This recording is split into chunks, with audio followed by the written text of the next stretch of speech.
नमस्कार दोस्तों, आज मैं आपको वैशाख मास के प्रथम सोमवार व्रत की कथा सुनाने जा रही हूँ। प्रेम से बोलिए भोलेनाथ की जय हो। एक नगर में एक धनी व्यापारी रहता था। दूर दूर तक उसका व्यापार फैला हुआ था। नगर में उस व्यापारी का लोग मान सम्मान करते। इतना सब कुछ होने पर भी वह व्यापारी बहुत दुखी रहता, क्योंकि उस व्यापारी का कोई पुत्र नहीं था। दिन रात एक ही चिंता सताती रहती कि उसके मृत्यु के बाद इतने बड़े व्यापार और धन संपत्ति को कौन संभालेगा। पुत्र पाने की इच्छा से वह व्यापारी प्रति सोमवार व्रत पूजा किया करता। सायंकाल शिवालय में घी का दीपक जलाया करता। उस व्यापारी की भक्ति देखकर एक दिन माता ने शिवजी से कहा, हे प्राणनाथ, यह व्यापारी आपका सच्चा भक्त है। कितने दिनों से यह सोमवार का व्रत और पूजा नियमित कर रहा है। प्रभु, आप इस व्यापारी की मनोकामना पूरी कर दीजिए। भगवान शिव ने मुस्कुराते हुए कहा, हे पार्वती, इस संसार में सबको उनके कर्मों के अनुसार फल की प्राप्ति होती है। प्राणी जैसा कर्म करता है, उन्हें वैसा ही फल प्राप्त होता है। इसके बावजूद भी पार्वती माता नहीं मानी। उन्होंने आग्रह करते हुए कहा, नहीं प्राणनाथ, आपको इस व्यापारी की इच्छा पूरी करनी पड़ेगी। यह आपका अनन्य भक्त है। प्रति सोमवार व्रत करके आपका विधिवत पूजा करता है और पूजा अर्चना के बाद आपको भोग लगाकर एक समय भोजन करता है। आपको इसे पुत्र प्राप्ति का वरदान देना होगा। माता का इतना आग्रह देखकर भगवान शिव ने कहा, तुम्हारे आग्रह पर मैं इस व्यापारी को पुत्र प्राप्ति का वरदान देता हूँ, लेकिन इसका पुत्र 16 वर्ष से अधिक जीवित नहीं रहेगा। उसी रात भगवान शिव ने उस व्यापारी को सपने में दर्शन देकर उसे पुत्र का वरदान दिया। साथ ही उसके पुत्र के 16 वर्ष तक जीवित रहने की बात भी बताई। भगवान के वरदान से व्यापारी को खुशी तो हुई, लेकिन पुत्र की अल्पायु की चिंता ने उस खुशी को नष्ट कर दिया। व्यापारी पहले की तरह सोमवार का व्रत करता रहा। कुछ समय पश्चात उसके घर एक सुंदर पुत्र उत्पन्न हुआ। पुत्र के जन्म से व्यापारी के घर में खुशियां भर गई। बहुत धूमधाम से पुत्र जन्म का समारोह मनाया गया। व्यापारी को पुत्र जन्म की अधिक खुशी नहीं हुई, क्योंकि उसको अपने पुत्र की अल्पायु का रहस्य पता था। यह रहस्य घर में किसी को नहीं पता था। जब पुत्र 12 वर्ष का हुआ तो शिक्षा के लिए उसे वाराणसी भेजने का निश्चय किया। बच्चे के मामा को बुलाया और कहा कि पुत्र को शिक्षा प्राप्त करने के लिए वाराणसी छोड़ आओ। लड़का अपने मामा के साथ शिक्षा प्राप्त करने के लिए चल दिया। मामा और भांजा जहाँ रात्रि विश्राम के लिए रुकते, वहीं यज्ञ करते और ब्राह्मणों को भोजन कराते थे। लंबी यात्रा के बाद मामा और भांजा एक नगर में पहुँचे। उस नगर में राजा की कन्या के विवाह की खुशी में पूरा नगर को सजाया गया था। निश्चित समय पर बारात भी आ गई, लेकिन वर के पिता अपने बेटे के एक आंख से काने होने के कारण बहुत चिंतित था। उसे उस बात का भय सता रहा था कि राजा को इस बात का पता चलने पर विवाह से इनकार कर देंगे। इससे उसकी बदनामी होगी। वर के पिता ने उस लड़के को देखा तो उसके मन में एक विचार आया। उसने सोचा, क्यों न इस लड़के को दुल्हा बनाकर राजकुमारी से विवाह करा दूं। विवाह के बाद इसे धन देकर विदा कर दूंगा और राजकुमारी को अपने नगर में ले जाऊंगा। वर के पिता ने इस विषय में बात की। मामा ने धन के लालच में इस बात को स्वीकार कर लिया। लड़के को दूल्हे का वस्त्र पहनाकर राजकुमारी से विवाह करा दिया गया। राजा ने बहुत सा धन देकर राजकुमारी को विदा किया। लड़का जब लौट रहा था तो सच नहीं छिपा सका और उसने राजकुमारी की ओढ़नी पर लिख दिया, राजकुमारी, तुम्हारा विवाह तो मेरे साथ हुआ है। मैं तो वाराणसी में शिक्षा प्राप्त करने जा रहा हूँ। अब तुम्हें जिस नवयुवक की पत्नी बनना पड़ेगा वह कान्हा है। जब राजकुमारी ने अपने ओढ़नी की बात पढ़ी तो उसने काने लड़के के साथ जाने से इनकार कर दिया। राजा ने सारी बातें जानकर राजकुमारी को महल में रख लिया। उधर लड़का अपने मामा के साथ वाराणसी पहुंच गया। गुरुकुल में पढ़ना शुरू कर दिया।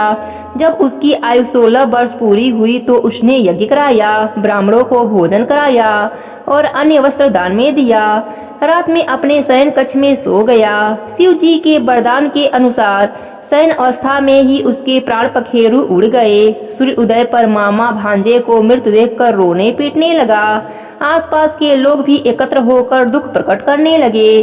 पार्वती माता यह सब देख रही थीं। पार्वती माता ने भोलेनाथ से कहा, प्राणनाथ, मुझे इसके रोने की स्वर सहन नहीं हो रहा है, आप इसके कष्ट को दूर करें। शिव जी और माता अदृश्य रूप में समीप जाकर देखा और माता ने भगवान शिव से निवेदन किया, हे प्राणनाथ, आप इस लड़के को जीवित कर दीजिए, नहीं तो इसके माता पिता पुत्र के मृत्यु के कारण रो रो कर अपने प्राण को त्याग कर देंगे। इसके पिता आपके परम भक्त हैं, वर्षों से सोमवार का व्रत करते हुए आपका विधिवत पूजा कर रहे हैं। माता के आग्रह पर भोलेनाथ ने लड़के को जीवित होने का वरदान दे दिया। कुछ ही पलों में वह जीवित होकर उठ बैठा। शिक्षा समाप्त करके लड़का मामा के साथ अपने नगर की ओर चल दिया। दोनों चलते हुए उसी नगर में पहुँचे जहाँ उसका विवाह हुआ था। उस नगर में भी यज्ञ का आयोजन किया। समीप से गुजरते हुए नगर के राजा ने यज्ञ का आयोजन देखा। राजा ने लड़के को तुरंत पहचान लिया। यज्ञ समाप्त होने पर राजा ने मामे भांजे को महल में ले गए और कुछ दिन अपने महल में रखकर बहुत सा धन वस्त्र देकर राजकुमारी के साथ विदा कर दिया। रास्ते में सुरक्षा के लिए राजा ने बहुत से सैनिकों को भी साथ भेजा। नगर में पहुंचते ही एक सिपाही को घर भेजकर अपने आगमन की सूचना भेजी। अपने बेटे के जीवित वापस लौटने की सूचना से व्यापारी बहुत प्रसन्न हुआ। भूखे प्यासे रहकर व्यापारी और उसकी पत्नी बेटे की प्रतीक्षा कर रहे थे।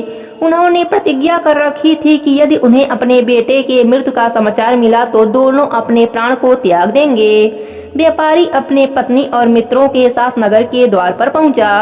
अपने बेटे का विवाह का समाचार सुनकर पुत्रवधू राजकुमारी को देखकर उसकी खुशी का ठिकाना न रहा। उसी रात भोलेनाथ व्यापारी के सपने में आकर कहे, हे श्रेष्ठी, मैंने तेरे सोमवार के व्रत करने और व्रत की कथा सुनने से प्रसन्न होकर तेरे पुत्र की लंबी आयु प्रदान की है। व्यापारी बहुत प्रसन्न हुआ। सोमवार का व्रत करने से व्यापारी के घर में खुशियां लौट आई। शास्त्रों में लिखा है कि जो स्त्री या पुरुष सोमवार की विधिवत व्रत करते और व्रत की कथा सुनते हैं, उनकी सभी इच्छाएं पूरी हो जाती हैं। हे भोले शंकर, जैसे आपने व्यापारी को पुत्र शोक नहीं दिया, वैसे ही अपने सभी भक्तों पर अपनी कृपा बनाए रखना। कहानी अधूरी हो तो पूरी करना, पूरी हो तो मान रखना। प्रेम से बोली भोलेनाथ की जय हो। एक गांव में एक छोटा सा परिवार रहता था। इस परिवार में रामू अपने पत्नी सुमन व अपने माँ के साथ रहता। रामू दिन रात खेतों में काम करता और बड़ी मुश्किल से अपने परिवार का पालन पोषण कर पाता। रामू की माँ भगवान शिव की बड़ी भक्ति किया करती थी। वह दिन रात भगवान के भजन पूजन में लगी रहती, लेकिन उसकी बहू सुमन बिल्कुल इसके विपरीत पूजा पाठ से कोसों दूर रहती और हमेशा खाने पीने और मौज मस्ती में लगी रहती। अपने सास के सामने वह सीधी बनकर रहती और जब भी उसकी सास मंदिर जाती, वह पीछे से बढ़िया पकवान बनाकर खाती और सारे पड़ोस में इधर उधर की बुराई भलाई की बातें किया करती और अपने सास के वापस आने से पहले घर आ जाती। सास प्रत्येक सोमवार को शिव जी के मंदिर में शिवलिंग पर दूध चढ़ाया करती, जिसके लिए वह पहले से दूध मंगा लेती और एक बर्तन में रख देती। सोमवार को वह दूध शिव जी पर चढ़ा देती। सुमन को यह बात अच्छी नहीं लगती। वह सोचती कि मेरी सास बेकार ही इतना दूध बहा देती हैं। एक दिन सुमन ने देखा कि घर में कोई नहीं है और उस बर्तन में जिसमें दूध रखा था, जो शिव जी पर चढ़ाया जाना था, उसमें चुपचाप उसमें से आधा दूध निकाल लिया और आधा पानी मिला दिया। सुमन की सास ने हर सोमवार की तरह वह उस दिन भी दूध शिव जी पर चढ़ा दिया। इसी प्रकार 16 सोमवार बीत गए। 16वें सोमवार जब सुमन ने दूध निकाला तो उसकी सास ने देख लिया। उसने अपने बहू से कहा, इससे शिव जी नाराज हो जाएंगे। तब सुमन ने कहा, माँ जी, मैं तो पिछला 15 सोमवार से ऐसा ही कर रही हूँ। आपके शिव जी को नाराज होना होता तो वह मुझे जरूर दंड दे दिए होते। आप तो बेकार ही दूध बर्बाद कर देती हैं। यही आधा पानी वाला दूध चढ़ा आइए अपने भोलेनाथ पर, वह इसी से प्रसन्न हो जाएंगे। सुमन की सास दुखी मन से दूध लेकर मंदिर में पहुंची और उसने वह दूध शिव जी पर चढ़ा दिया। फिर वहीं बैठकर उनके पिंडी के सामने बोलने लगी, हे भोले शंकर, मेरी बहू ने जो पाप किया है उसमें मैं भी भागीदार हूँ। उसने दूध में पानी मिलाया और मैंने वही दूध आपको चढ़ा दिया। आप जो भी दंड देंगे वह मुझे मंजूर होगा। यह कहकर वह दुखी मन से घर चली आई। उसी रात जब सब सो रहे थे तो बाबा भोलेनाथ ने सुमन और सास को सपने में दर्शन दिया और कहा, तुमने मेरी बड़ी सेवा करी है, तुम्हें उसका फल अवश्य मिलना चाहिए। सुमन ने कहा, बाबा मुझसे बहुत बड़ी भूल हो गई। मैं तो आपके शिवलिंग पर चढ़ाने वाले दूध में से दूध निकाल देती थी। मुझे आप जो भी दंड देंगे वह मुझे स्वीकार होगा। मेरे भूल को क्षमा कीजिए।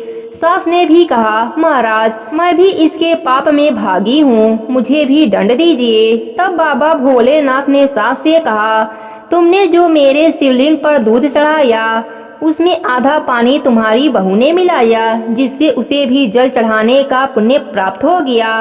अनजाने में ही तुम्हारी बहू ने भी मेरी पूजा करी है। आज तुम्हें और इसे सेवा का फल अवश्य मिलेगा। यह कहकर बाबा अंतर ध्यान हो गए। सुमन और उसकी सास की आंख खुली तो सुबह हो चुकी थी। उन्होंने देखा उनका घर अन्य धन से भर चुका है। चारों तरफ पैसे और अन्न के भंडार भरे हुए हैं। दोनों बाबा भोलेनाथ के सामने नतमस्तक होकर भोलेनाथ की जयकारा लगाने लगे। हे भोलेनाथ, अपने सभी भक्तों पर अपनी कृपा बनाए रखना। कहानी अधूरी हो तो पूरी करना, पूरी हो तो मान रखना। प्रेम से बोलिए भोलेनाथ की जय हो।